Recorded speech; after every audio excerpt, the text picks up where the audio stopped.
live. Maybe shouldn't speak about that. Good afternoon. Welcome to a Celtic State of Mind. I'm Paul John Dykes, and today we're international and continental. We've got from New Zealand, Ian Conroy, from Japan, Liam Carrigan, and from somewhere around the Glasgow area, I always forget, Lawrence Connolly. And we're here, obviously, to discuss all things Celtic. We've got a big game this evening. Lawrence Connolly, the players have flown out. They were training up at the park yesterday. How are you feeling generally about the game tonight? Yeah, I think fairly positive. I think there's been a maturity about Brendan's selection and the way the team play this year. So they've got to take some heart from the way they performed at home against Atletico. I think we definitely need a win to have any hopes of progressing, but the team can do it. A win over in Madrid, says Lawrence Connolly. Is it possible, Liam? I mean, looking at these fixtures before a ball was kicked, these were the two, the back-to-back, the head-to-head with Atletico Madrid home and away. These were the two you thought, wow, if we get anything from these two games, we'll be doing well. But as Lawrence said, you look at that performance at home and it fills you with a wee bit of confidence, a wee bit of belief. Yeah, and, They lost at the weekend to Las Palmas, who are not exactly the greatest team in Spain. So, great wee holiday destination, though. I've been there a couple of times. But yeah, it's I'm as I said just before we went on air, I'm quietly optimistic. Yeah. Hopeful but not expectant, I think is probably the best way to put how I'm feeling about the game. It's a good place to be. And from Las Palmas, is it going to be to Louis Palma, Ian Conroy? Tonight, the tagline reads, it's time for Brendan Rodgers men to become heroes in Madrid. Do we have what it takes? I think it'll be difficult. I don't want to be a pessimist, boys, and sort of dampen the positivity. I think yeah, we could if we see the result after tomorrow, if we could fast forward and it was a defeat, I don't think any of us would be surprised. We do have fate in our favour, apparently. There's a couple of results over the past few years around this time. I think the Barcelona game, when we beat Barcelona, that was around this time of year. So whether the omens are positive. The last Palmas defeat, maybe they had their bloody nose a bit too early and it was, they took it rather than us taking it. I don't know. I'm hopeful that we're going to win or get a result. That's with the heart. The head says that I think we'll take a defeat and it could be a heavy one. Right. Well, we've got two sides of the scale there. Where am I on that? I think yesterday, I was up at Celtic Park yesterday, just talking about this. Obviously, the guys had their final training session up there. Can't tell you I noticed anything that might be earth-shattering in terms of personnel or anyone who was or wasn't training. But we took a wee wander around the park and I was thinking back to that first game. And then this morning woke up to some quotes from Diego Simeone, who we did mention in relation to his, it wasn't really a handshake. It was a coming together of him and Brendan Rodgers at the end of the game. Rodgers played it down. Simeone, a couple of quotes this morning that I read after the red card, he said, talking about the game at Celtic Park, it was just about not losing. That's what he said. And then he went on to say they play a style of football, Celtic that is, I really like. So I have full respect for Celtic. And I think, Lawrence, that shows you just, we're not getting carried away with that result at Celtic Park. We really gave them a fright. They had a lot to think about in their flight back to Spain, didn't they? Yeah. Listen, I think they were glad to get out of town with a point. After that performance from Celtic, I think, they'll know that was a hard 1 point.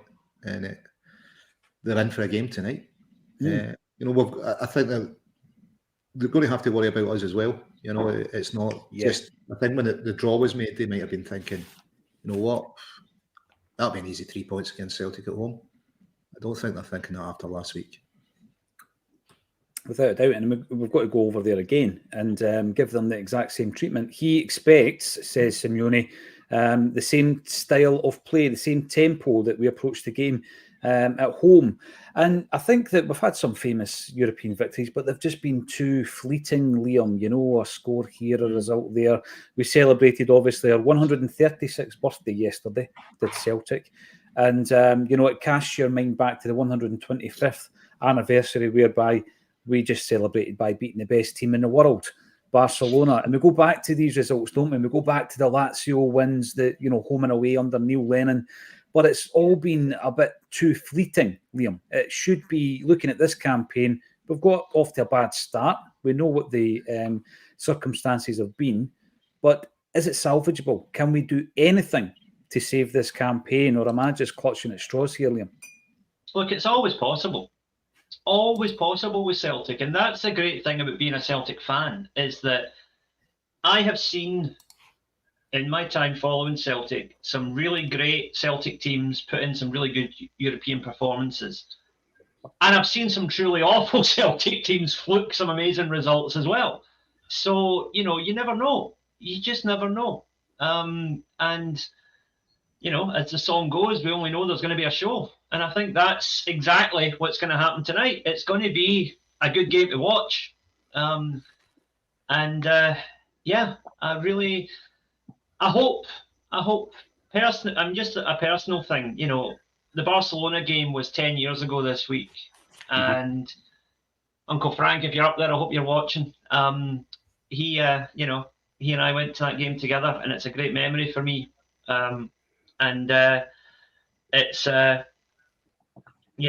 It's quite an emotional thing for me to think about. So I really hope that Celtic can go out and get a result tonight and beat another Spanish team on the anniversary of that incredible, the greatest night I've ever had as a Celtic fan. I'm not going to lie.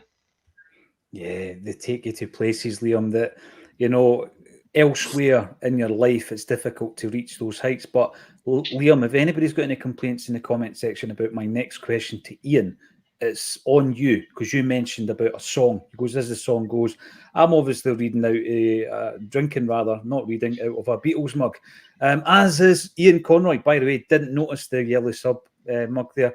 Ian, I'm going to have to ask you, I know you're an aficionado when it comes to such things, that Beatles track, what's your thoughts? I like it. I don't think it would have come out if the Beatles hadn't been long since passed in the memory, But I actually had Get Back, the documentary Get Back on earlier on today as well. So to dip in and dip out, I'm a Beatles nut. I love the Beatles. So if it was anything by them at all, playing the Spoons or whatever, I would have been up for it. So what about you? We get to that stage where you would. You just listen to dialogue in between takes. You just want to hear everything until the barrel is completely scraped. I like it. I do, like yourself. But obviously it's not the vintage in their prime Beatles. How could it possibly be? But yeah, I think it's a really good reworking. And this, Lawrence, I don't know your thoughts, but somebody says to me, I'm not really into the Beatles, I get a bit concerned about them. I just think, how on earth could you live your life and love something about this band? You're going to tell me you don't really rate them, don't you? You're going to tell me you're a Stones man, aren't you, Lawrence? They're not Brian Warfield, when it comes to writing a good Celtic tune, are they? So we have adopted a Beatles track, though. I love that. I do love that. I'm not going to sing it. But yeah, it's sang, isn't it? Brian Warfield, trust you. We've got loads of really good comments coming in, but before we go to them, I'm going to say thank you. Yes, positivity is key, and you know what? It's infectious as well. And we had a wee chat yesterday with our good friend Jerry Taylor, who spoke about his current journey and the amount of the outpouring of positivity that has come in to ourselves and to Jerry since then has been tremendous. I know that he spent hours yesterday responding to numerous messages, well-wishing and all that kind of stuff. So thanks everybody for that. And it just shows you, obviously, in this day and age, it's so easy for people to be negative.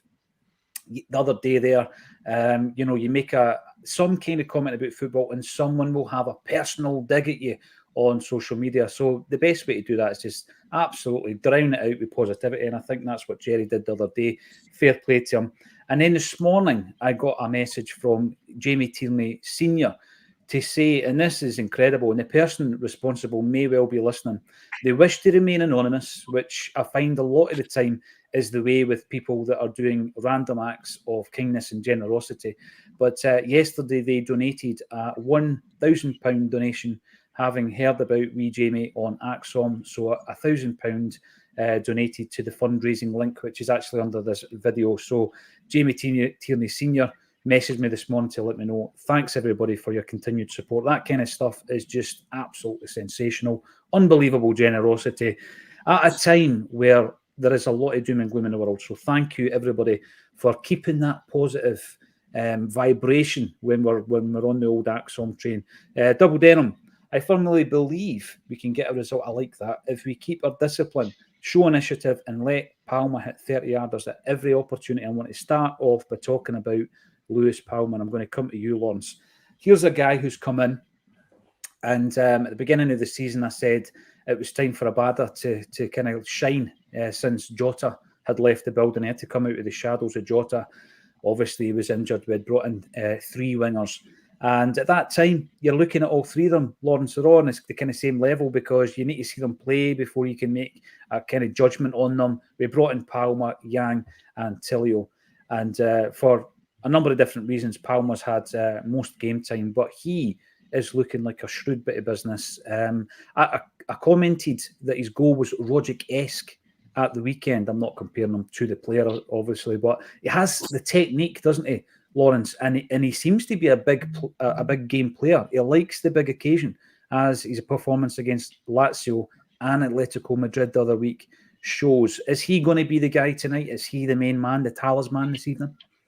Listen, hopefully, I think, we were lucky to get him by all accounts, either through kind of lack of funds or lack of judgment on the other side of the city. He ended up not going there, and he's certainly grabbing every chance he gets, isn't he? He's impressing game on game. He's settled in. He's been the pick of the signings, and he does do it in big games and at big moments. So, yeah, I think it'd be short odds in him getting a goal tonight, if you went to the bookies.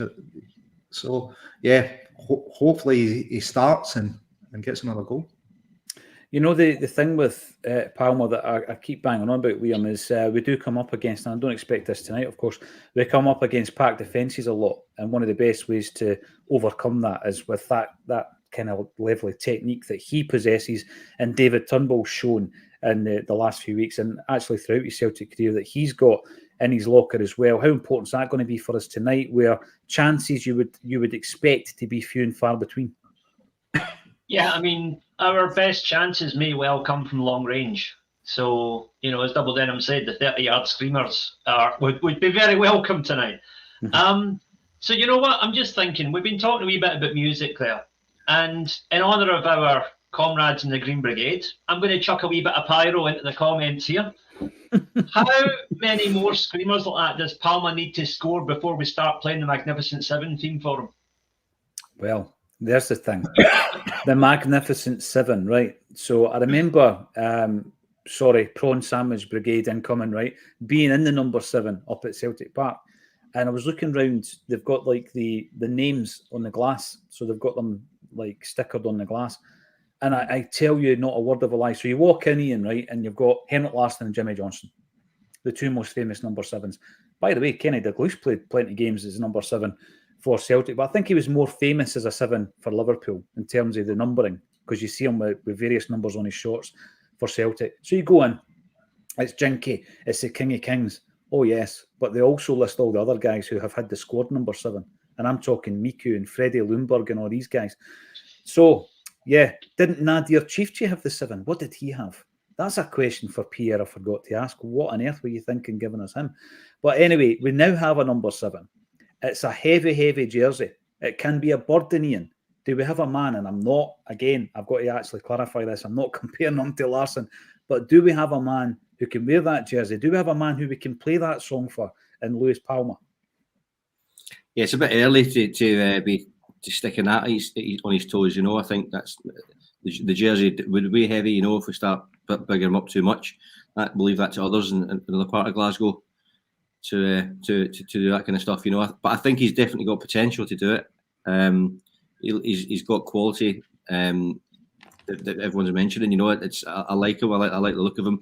He doesn't necessarily have a great deal of pace, but maybe he's the Honduran Nicky Summerby, which so that could be working in our favour. I used to watch Sunderland many years ago, and Newcastle actually when I used to live in the northeast, and a lot of the Sunderland fans because it was around the time of David Beckham at Man United, just coming to prominence, and Nicky Summerby apparently was was just as good as was Beckham. He just didn't have any pace. Because he didn't have any pace, he could whip the ball in really well. So Palmer he reminds you a little bit of that, where he's maybe had to hone his craft and precision engineering, because he hasn't maybe got the pace that some other wingers have. I'd like to see him deployed centrally. I think we talked about this in the group chat a bit early on as well. I think particularly in a game tonight, it's like if we're going to have sort of more defensive minded for large periods of the game, someone like him to really thread passes through the eye of a needle, classically, would not be a bad thing, just to sort of try it. I know it's a big game to try something different, but I think it could work effectively. I hope he stays long enough and builds up a repertoire of doing this regularly, and helps us advance in Europe as well as winning leagues. I think if he does that, then we could maybe hear the Magnificent Seven being blasting out. Brilliant. The other one, of course, was Juninho. Didn't quite work out for Juninho. We should have learned when it came to his countryman Rafael, who lived up to his name, as Martin O'Neill said the other week, that maybe they didn't fancy it, the Brazilians. Maybe they didn't fancy it. We had a few in the 60s as well that came in on trial, played a couple of reserve games. And I remember, I'm trying to think if I got this from one of the old books at the time, or maybe from one of the interviews I did myself, where Jockstein went to see the reserve game, and one of the players was De Souza and one of them was Inácio. And because Brazil were the World Cup holders at the time, we'd actually brought in 3 Brazilian trialists, and they were playing Motherwell in a reserve game. Lawrence used to love the old reserve games, and it was up at Celtic Park. And the reported attendance, and I say reported in inverted commas because if there was 28,000 at a home game, there was normally 40,000 there. The reported reserve attendance was 12,000, but the pictures in the Celtic View were absolutely mobbed. And Jimmy Johnson didn't get a game that night. And in the dressing room, Jockstein had gone to obviously watch his trialists. And in the dressing room, he goes to the toilet, and who's standing next to him is Jimmy Johnston. He was either on the bench or unstripped, and he turned around to him and says, "What are you doing no playing?" Because it was Sean Fallon that took the team. He said, if you play to your full potential, I wouldn't have to bring Brazilians to this football club. I think that was about 1966. So there you go. The rest, as they say, is history. Now, when we're looking at the Green Brigade, Liam, again, you're throwing that pyro into the mix, so let's run with it, right? I'm a bit scared of pyro, to be honest with you, in terms of actually holding it myself after seeing that video. Remember that video? Where it just pops? Yeah. Yes. It's rumbling on. It's rumbling on, isn't it?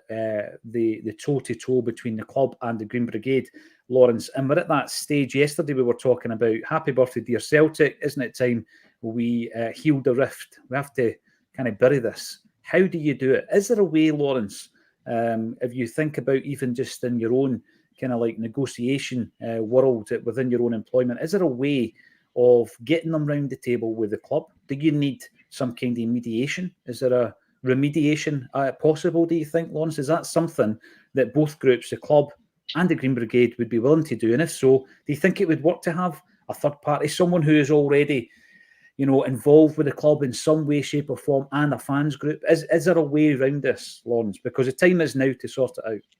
But listen, the first thing they need to stop doing is charging them for games they're not going to be allowed to attend. You're just thinking, what's going on there, Celtic? Did you actually take money off people knowing you weren't going to let them into the game? And now you're saying, it's okay, we'll refund it. You're not winning any favours there, taking money at people's bank account. I think it's going to be hard for both of them to step back for the edge. And I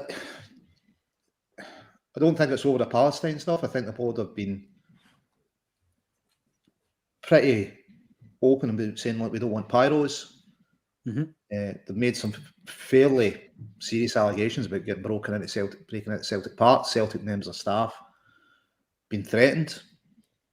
And I think the Green Brigade have made it clear pyros are here to stay. They've had numerous warnings on it. So if one's not wanting them and one's saying they're here to stay, somebody's going to have to give ground. And I don't think the board can.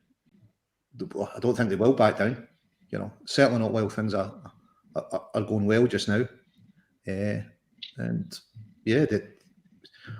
What would the Green Brigade do? I know there's cold pyros, etc., been used in other countries. Would they look at doing something like that, reducing the amount of smoke off them? I don't know, but you're going to have to get a third party involved. I don't think there's any love between the two of them, is there, just now? I don't think they've got that bit of common ground that they can pull together. This is the issue. Yeah, it needs a third party in, but who that would be? Who would that be? This is the thing. Would we bring in Henrik? Do you think he would be up for it? Well, you know what? There's many things that Henrik could do. I'm not even sure he could sort this conundrum out. Liam, again, it is to that point. I've heard a lot of people saying, can we not just talk about the football? And then something else happens. It's an ongoing issue. It's an ongoing debate that obviously every time a new piece of information comes to light, the discussion continues. And that new piece of information obviously was the Green Brigade statement in relation to money coming out of bank accounts. The club have then come back saying, we'll reimburse you for that.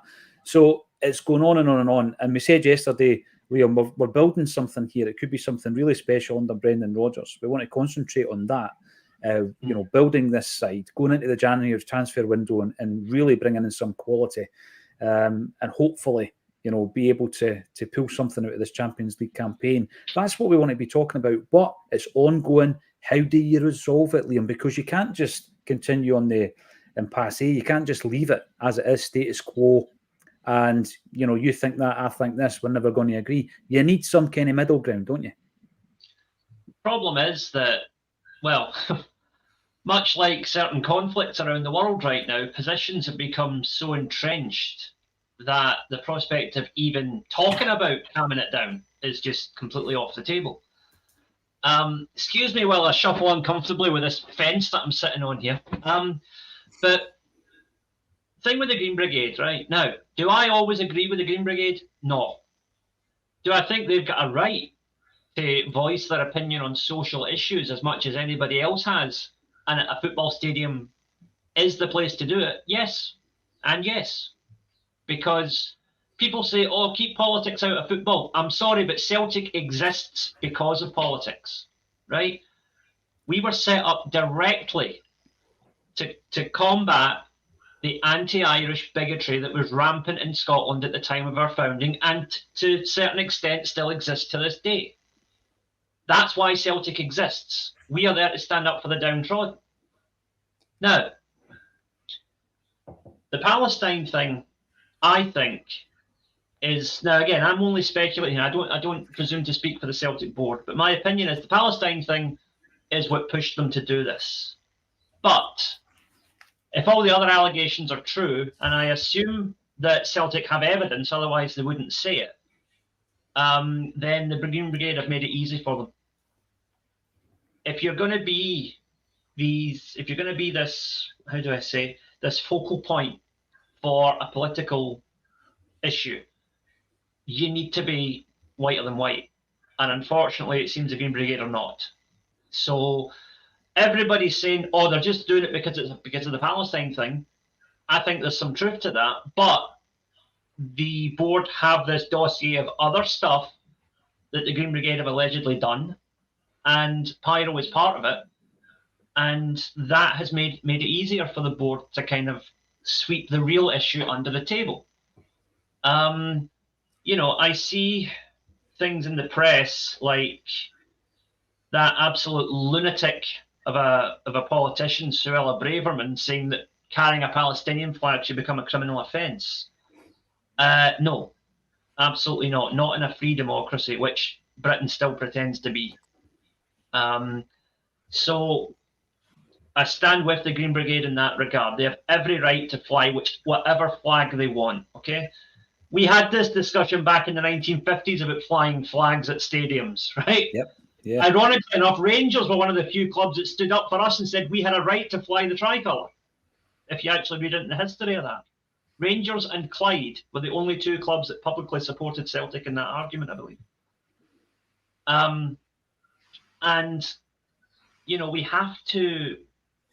We have to find a way forward for this. And I think the best way is for the club to, first of all, apologise, because now I'm putting my amateur lawyer heat on for a minute here.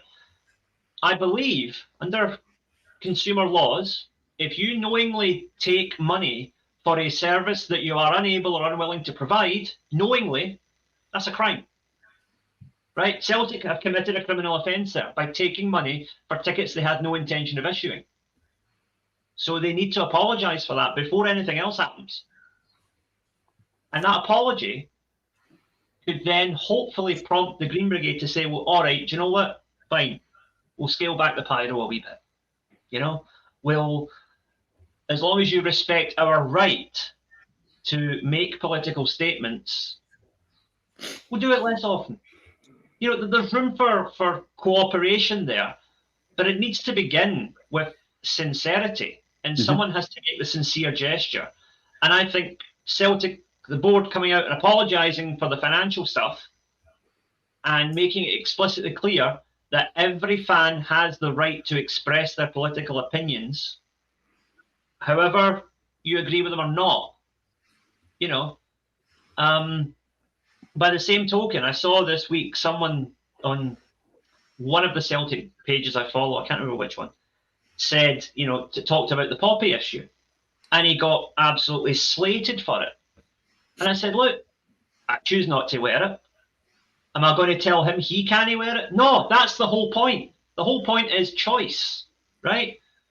We fought wars, whatever, our ancestors fought wars, so that we have the freedom to choose whether we do these things or not. And it's the same with Palestine. Whether you want to be pro-Palestine, pro-Israel, or just like me, just wish the whole thing would bloody stop, then that is your right. And Celtic board need to respect that. And until they show some respect and some contrition, nothing's going to change. And I think the Green Brigade are more in the right than in the wrong on this.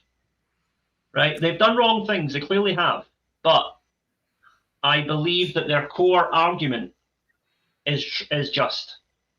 And I'll die on that hill. It's like persistent fouling, Liam. There's been a few niggles, they've been getting totted up, and then the club have seen an opportunity and they've struck, haven't they? Now, Ian, Liam has said there, we're looking for an apology, some kind of contrition. Can you see it coming? Because as Liam's quite right in saying, once that happens, then it kind of brings down a few barriers, doesn't it? And then people can get round the table, Ian, and say, right, let's sort this out so that it benefits the club. That's what we all want, isn't it?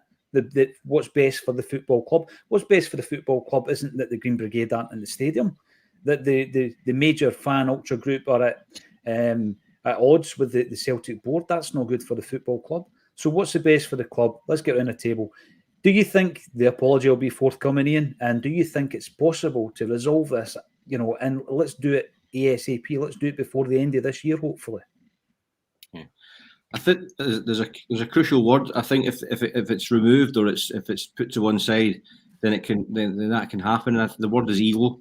So there's egos at play on both sides, I think. And so therefore, if that is true, which I think it is, then it means it's not best for the club. It's best for individuals, or it's best for the respective parties. So I think that needs to be tackled with first. I don't know whether there was any engagement from the club to warn the Green Brigade prior to this happening. The way it seems in the press that it's been a public shaming, and they've sort of treated them as slightly like juveniles and naughty little children.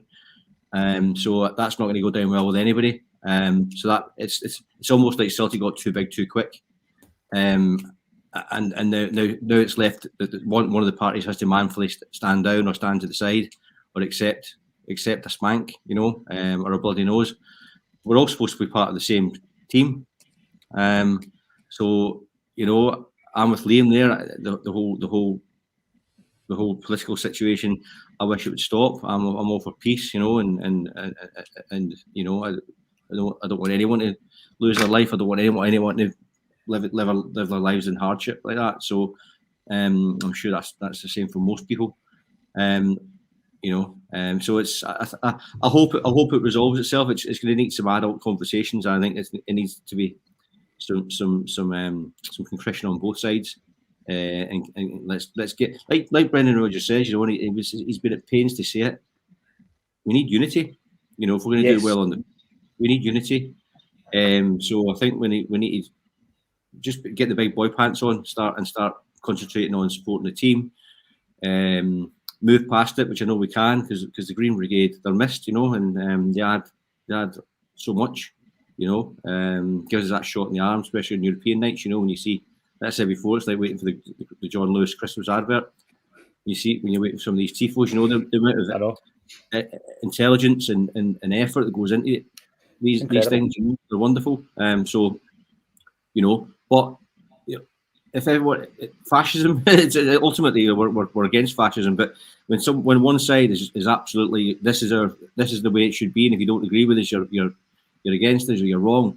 That's fascism in itself. So we need to have some compromise and we need to have some adult conversations and get it sorted, the lot of yous, and get back in and let's get united and start winning on the pitch. You used a good term there about the unity, Ian, and I think back to the comments made by Brendan Rodgers first time round. He spoke about a holy trinity. He talks about the people on the park, the players, the management team on the park, the people up in the boardroom, and then those in the terracing. And once you get those three all working together, Celtic are virtually an unstoppable force. But that's what saddens me so much, is the minute you've got two of the forces not working together. We've seen it where a lot of the time where the manager isn't working too well with the board, and at the moment it's the board not working too well with the fan group. So if we get all three of those elements, these tenets together, then we really are so much stronger. So I'm hoping it happens. Who would be that person in the middle? Who knows? I'll tell you, there'd need to be a very skilled negotiator. Kevin Mullen, afternoon Acsom. Afternoon to you as well, sir. Fingers crossed we pull a result out tonight. Need all our players to be at it. And when we get chances, take them. Think we, Kyogo, got Champions League scoring bug. Now, let's talk about Kyogo then, Lawrence, and we'll pull in some comments around and the departed Giakoumakis, who's been chatting about his relationship with Ange Postecoglou. Kyogo has scored in the last couple of games in the Champions League. James McKenzie kept promising us once he gets that monkey off his back, the floodgates will open, just like it did in the Derby games. And he was right. Obviously, tonight he starts up top without question. He was rested at the weekend. But I think what we've seen in the last couple of games, Lawrence, is he's got a very good and able backup in O. O has come in and just reminded us again of what he can do. Yeah, I mean, O's not had a lot of minutes, has he? He's getting a bit more in results and goals again for him. When he first came in, we thought, that boy looks a player. He's got goals in him. The minutes have fallen away. Maybe his confidence dipped, and maybe like 10, 15 minutes isn't a lot of time to deliver on the park. But still like to see another striker come in January. I think, we're running light with two, and I know Liam's probably going to tell me Maida a striker. He's the boy. We can push him through the middle, but I think Maida does such an important job for us out in the wings that you lose a lot if you move him into the middle. Just his work rate. He's just key to the way we play. But yeah, up top, O's looking good. Kyogo's scoring in the Champions League. Long may it continue, mate.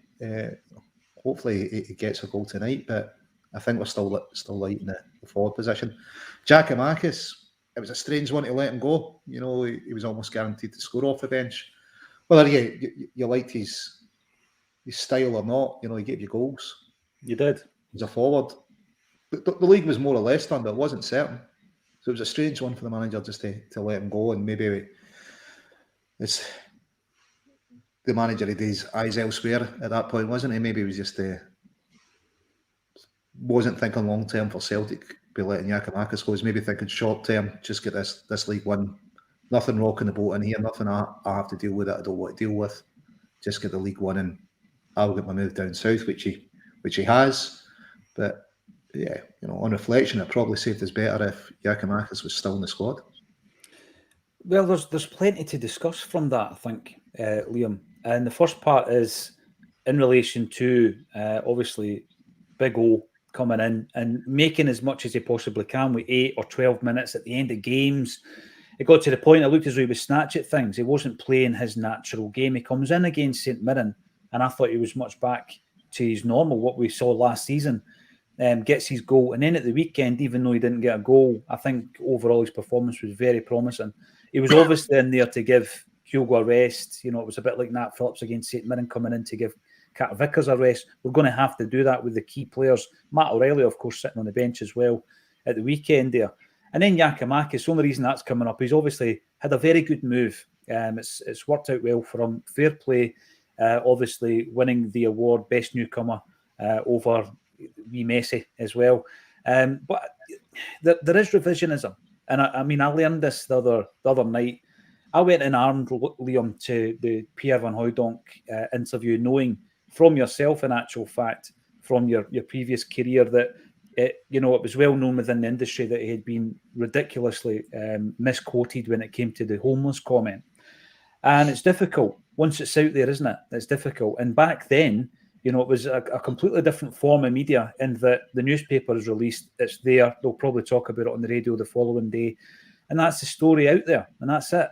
If it happened today, and this was a point Pierre made himself, it would have just gone viral very, very quickly. And then there's no way you can get that back. You can't contain it. Always remember there was a great movie where the priest talks about a dream where you pull open a feather pillow and you let the feathers go. Once they're out, you can't get them back in. And he says that's gossip. And that is so true.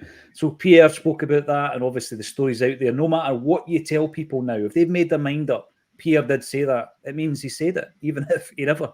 And then Giakoumakis comes out and he's made a few comments today. I had to go. By the way, if you've not read the article, check out Paddy Sinnott, who contributes to Acsom on a Wednesday. He's written an article on the book room, and the links are on his social media pages. I had to go, said Giakoumakis. I think they forced me out. I cannot lie. My relationship with the manager wasn't great. Okay. Right, that's interesting. So he's kind of blasted Ange a wee bit there. But at the time, Liam, yeah, with hindsight, it's fantastic. He's had a great season. We knew what he could do. But at the time, I was kind of the view that if you and the gaffer have come up to some kind of disagreement, or you're demanding more game time and you're asking the gaffer to drop Kyogo, then what's Ange going to do? There's no way he could have dropped Kyogo at that point. I mean, no. Giakoumakis was a brilliant backup. He was fantastic, but he didn't want to be a backup. So I think, Giakoumakis has got his right to say what he said, but it wasn't as simple as that, wasn't it, at the time? I mean, the thing is, it's all about your perspective. From Giakoumakis' perspective, everything he said is 100% accurate. Mm-hmm. If indeed those quotes are correct, which, let's be honest, in Scottish journalism, that's a 50-50 shot. But if they are correct, then from his perspective, how he felt at that time, that's probably true, right? The manager didn't fancy him. He knew the manager didn't fancy him, and he felt, I'm no longer wanted here, I better go somewhere else. And he's gone somewhere else and done really well, so fair play to him. Yep. And Ange was on record several times during his time at Celtic, and indeed before when he was at Yokohama as well, and in Australia. He said, look, if players don't want to be here for whatever reason, fine, I'll move them on. No hard feelings. And I think that's the case with Giakoumakis. Whether it was ego or, like you say, making demands that the manager wasn't prepared to meet, or the manager having certain expectations of the player that weren't being met, for whatever reason, the two of them said, look, we're not good together. I'm the manager, so you're out the door. Happens in every walk of life, every type of job. Sometimes you just don't get on with your boss, and the best thing to do is go and find another job. And that's exactly what Giakoumakis did, and he's done really well for it, and I'm pleased for him. And I bear the guy no ill will, because, like I said, from his perspective, those comments make perfect sense. Just like the Pierre thing. What he actually said at the time and how it was taken out of context and completely rehashed into complete guff. That was at a time when he was trying to negotiate for a better contract. Mm-hmm. And when you're in heated negotiations, sometimes you say stupid things, right? Even if that alleged homeless quote was true, which we know it wasn't, I wouldn't necessarily be too angry with Pierre for saying that in the heat of the moment, because that's the sort of stupid thing you say when you're under stress.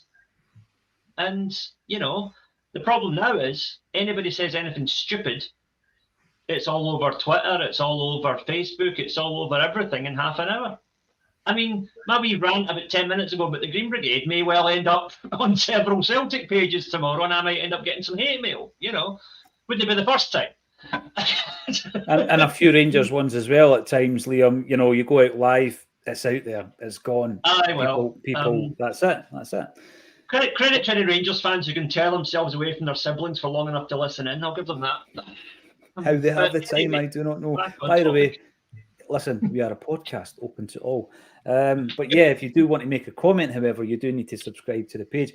There's always a bit of hindsight, Ian. I loved Giakoumakis when he was at the club. I really did. I thought he gave us a dynamic that was different. He really did get in about.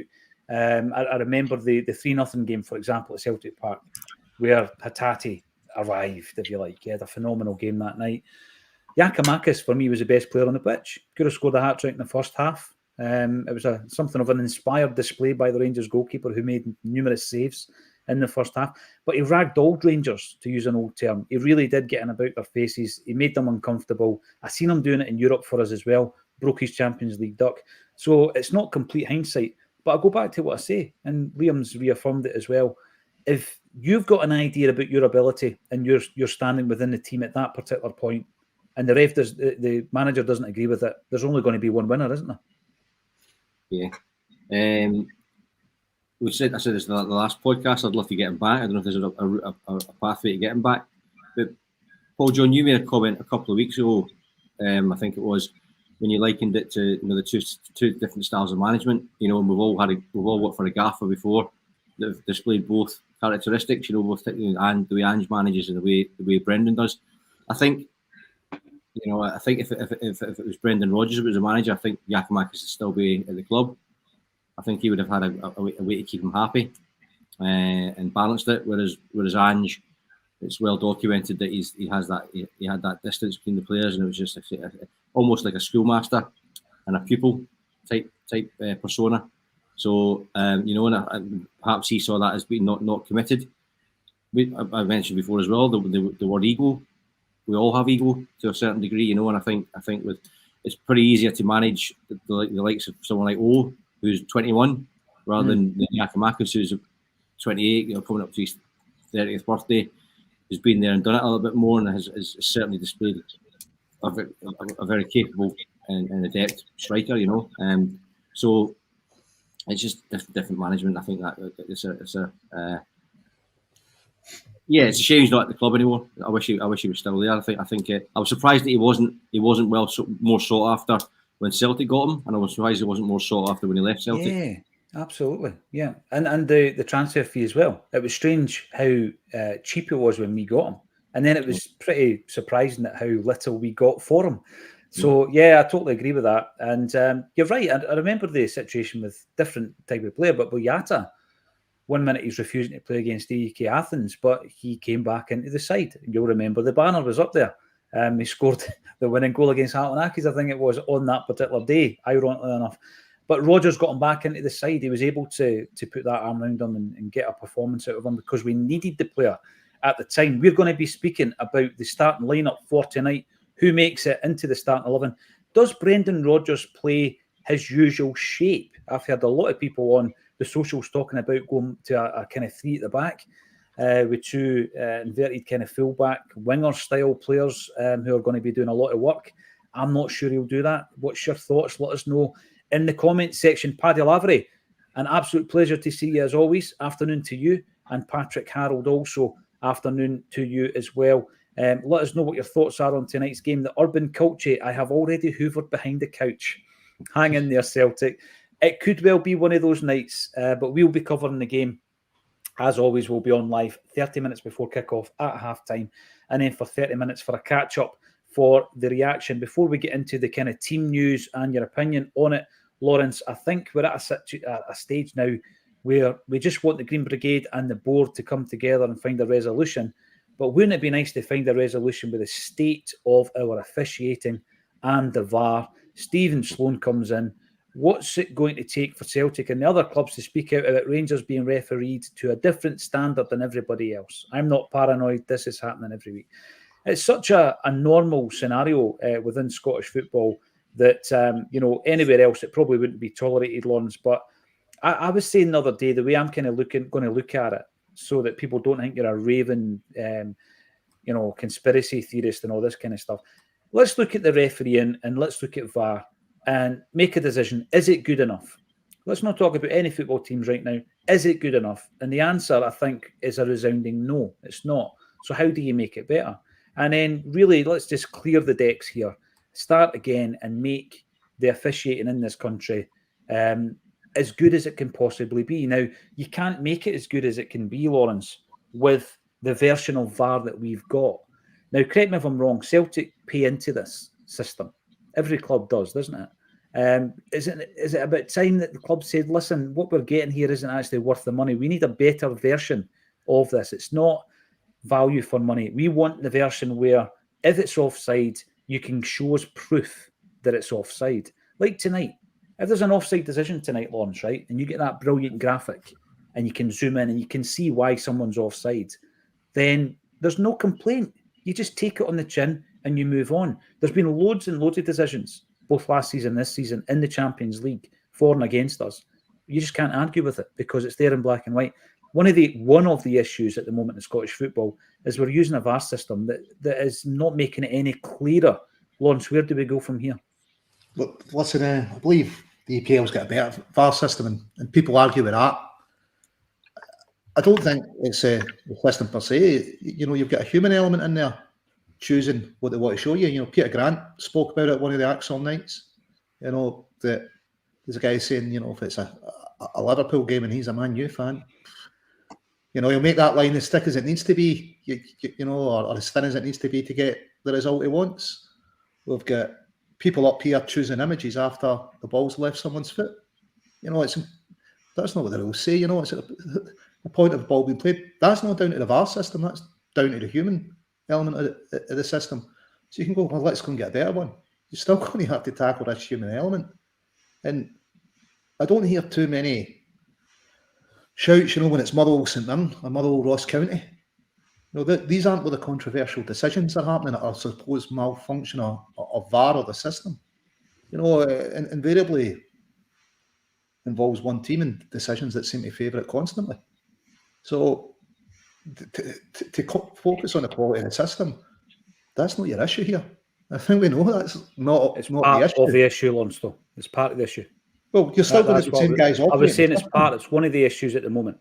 You're still going to have the same guy operate the system, choosing what point am I going to say that Celtic player's kicked the ball? Well, that's left his foot, but yeah, the boy's offside. I'll choose that image. Or look at it. The shirt pulling, they don't even get referred to VAR. It doesn't matter what VAR system you've got if they don't refer the instance to VAR. So you need a human to refer it to VAR. And if he decides, I'm not even going to look at that, it doesn't matter how good your VAR system is, if it's a two bob system or £2 million system, if they just refuse to look at instance. So where do we go from here then, Lawrence? I think there needs to be, what do you do to resolve it? I think there needs to be some honesty within Scotland, because we've got a huge statistical anomaly, a body of evidence stretching back decades. You'll remember Davy Hay threatening to take a team off, Hearts threatening to take a team off, Craig Levine having a meltdown. Mm-hmm.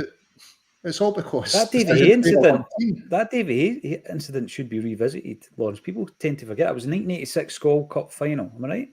Yeah. We got beat 2-1 and Brian McClare scored what has become a forgotten gem of a goal against Rangers because we got beaten in a cup final. It was a cracking goal.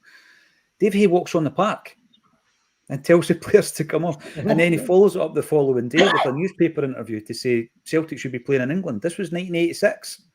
And it was down to the officialdom. And also, a few years later when Roy Aitken left, he spoke about the decisions going against them.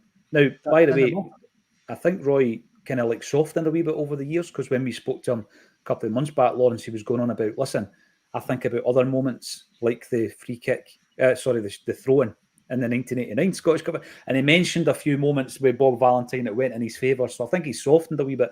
But certainly at the time that he left, he said that was part of the reason he was leaving, because they had an agenda against him and against Celtic. Yeah, he felt Celtic didn't back him up enough. But, what about Chris Robinson at Hearts? Was he wrong? Was Craig Levine wrong? There's a common theme here, and apparently the authorities can't see it. This is the authorities who, the president had to get fired because of his actions against Celtic.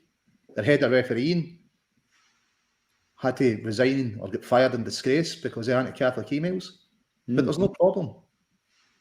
You're thinking, how do we solve it? Do we tear it up, start again, Lawrence? Do we tear it up, go full time, start again? No, I think you need to speak to other associations, because there's no doubt that they'll see problems within their own countries and allegations of bias. Share referees between countries, you know. We've got EasyJet flights now. It's easy to do. What you maybe don't do is have a permanent VAR guy that, because his hip's gone, that's got a litany of controversial decisions favouring Rangers, and you make him a permanent VAR guy so as he can have even more influence out on their games. You probably shouldn't do that. That's probably not the way forward. What do you expect the club to do, Lawrence? Do you think they need to start that dialogue? Yeah, I think the club need to come out openly and say it. They need to ask UEFA to step in and say, look, here's all the evidence we've got. You know, there's a problem here. The SFA, you know, deny there's any kind of issue at all. You know, that they're not even willing to look at it. You know, is it 66, 67 games? I was just going to ask you. I think it is 66 at the moment. Yeah. You know, because who was it that put it up? You know, you get the signs 70 days since the last accident. Remember, you get these signs in the big warehouses and all that. Somebody started that up. So it's 66 games at the moment. And, you know, probably just saying in the last streak approaching that was, guess what? Before they got the last penalty against them, you know, and they don't see an issue. You know, well, statistically, you need to look at that. There's something really strange going on. But for them just to say, no, there's no problem. In fact, the only time there is a problem is when Kyogo might and might not be offside. It causes the head of referees to come out and speak. Well, why is it only that decision you're speaking about? There's so many you could have spoke about, but Kyogo might have been offside. I'm going to come out and speak. That was peculiar, wasn't it? That definitely was. No, thanks for that input, Lawrence. I know it's a subject quite close to your heart. And Bob White, I've finished work for today. The reason I'm bringing that up, Bob, because I hope you have a sterling rest of the day and you enjoy the game. And you can tune in to watch Celtic, the build-up 30 minutes beforehand on the Acsom channel. Tony Cassidy reminds us that Gigi's missus wanted sunshine, and you know, if your missus wants to do something, and it doesn't matter what football team you're playing for, there's so many instances of that in Scottish football and further afield. George Cadet, you know, that played a part, didn't play the biggest part. Fergus McCann and George didn't quite see eye to eye. But all of this is going to be in a big interview that we recorded and is currently being edited by the maestro that is Sean on the videography. That's going to be on the channel, I hope, by the end of this week. Brown Warrior, always great to see you. I would like to see us revert to a 4-3-3 diamond and bring in Iwata, making a four-man midfield. I'm going to ask the guys what they think will happen in that respect. Pete McGee, we don't have enough experience of playing three at the back, says Pete. That's a suicide move against Atletico Madrid, in my honest opinion.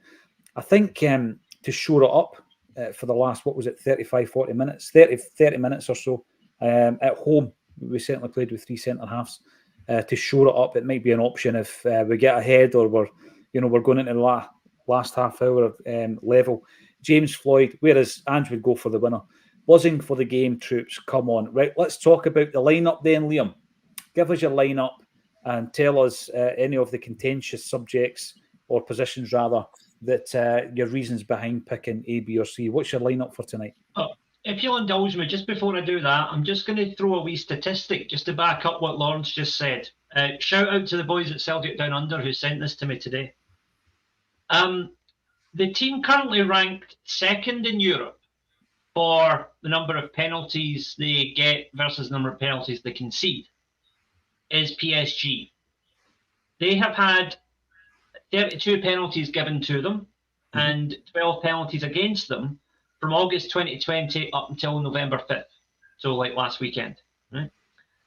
So that works out to a penalty conceded every 10.4 games, right? They're number 2 in Europe. That's the highest ratio in Europe, right? Apart from one team. Now, number 1 is the club that calls themselves Rangers. In that time, August 2020 to now, 30 penalties in their favour, 3 against, which equates to them getting a penalty an average of every 4.1 games and conceding a penalty an average of every 41.7 games. Wow.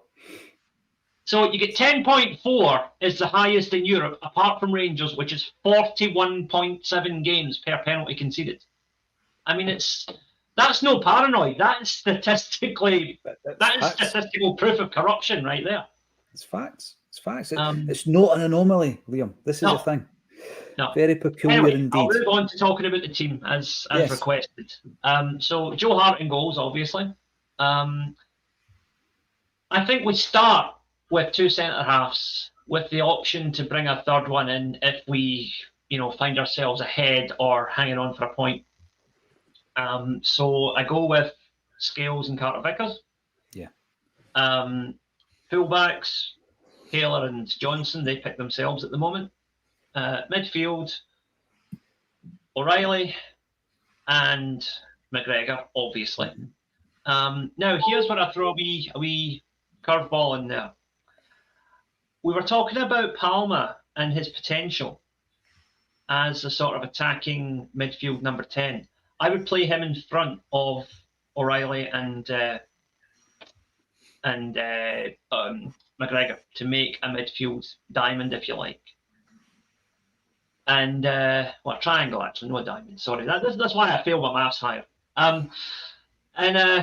Then up front, I would go with Maeda out wide, Kyogo through the middle, and I would have O alongside Kyogo. 4-3-3. Right.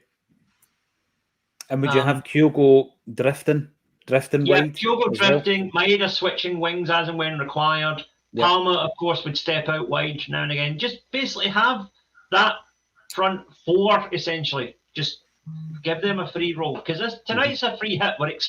If we're being realistic, we're expected to get pumped. So I say we just go out there and just go for it. Nothing to lose.